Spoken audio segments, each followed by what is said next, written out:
લજાઈ પાસે આવેલી કમ્ફર્ટ હોટેલમાં પોલીસ દ્વારા દરોડા પાડવામાં આવ્યા। દરોડામાં હોટેલમાંથી જુગારધામ પકડાયું હતું। પોલીસે આરોપીની ધરપકડ કરી 63,15,000ના મુદ્દામાલ જપ્ત કર્યો છે। જો કે પકડાયેલા જુગારધામમાં સાચા ખોટા પુરાવાની ફેરબદલી કરવા માટે તોડ કર્યો હતો। ટંકારાના પૂર્વ પીઆઈ અને હેડ કોન્સ્ટેબલ 51 રૂપિયાનો તોડ કર્યો હોવાની ચર્ચા થઈ છે, જેના પગલે એસએમસીના એસપી નિર્લિપ્ત રાયની સ્થળ તપાસ કરાઈ હતી।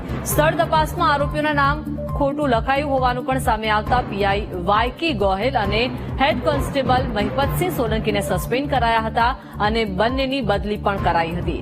હવે બંને ભ્રષ્ટાચારી કર્મચારીઓ પર એફઆઈઆર કરવામાં આવી છે। બંને વિરુદ્ધ ગુનો નોંધી વધુ તપાસ લીંબડીના ડીવાયએસપીને સોંપવામાં આવી છે। સરકારનું વલણ કડક છે અને પ્રજા સુખી તો થાય કે સરકાર કડક હોય, પોલીસ ડિપાર્ટમેન્ટ કડક હોય, કોઈ પણ માણસને રાજકીય માણસ હોય કે અધિકારી હોય ખોટો કરવાનો કોઈને ટેકો આપ્યો નથી અને ટેકો હોય તો હાલે નહીં।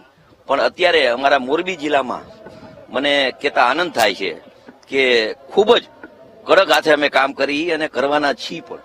તોડકાંડમાં એફઆઈઆર દાખલ થઈ, ભ્રષ્ટાચાર નહીં ચાલે મોરબી શહેર જિલ્લામાં। મોરબીમાં ખોટું કરે તો એને ભોગવવું જ પડે અને ખોટી રીતે કાંઈ હાલે જ નહીં।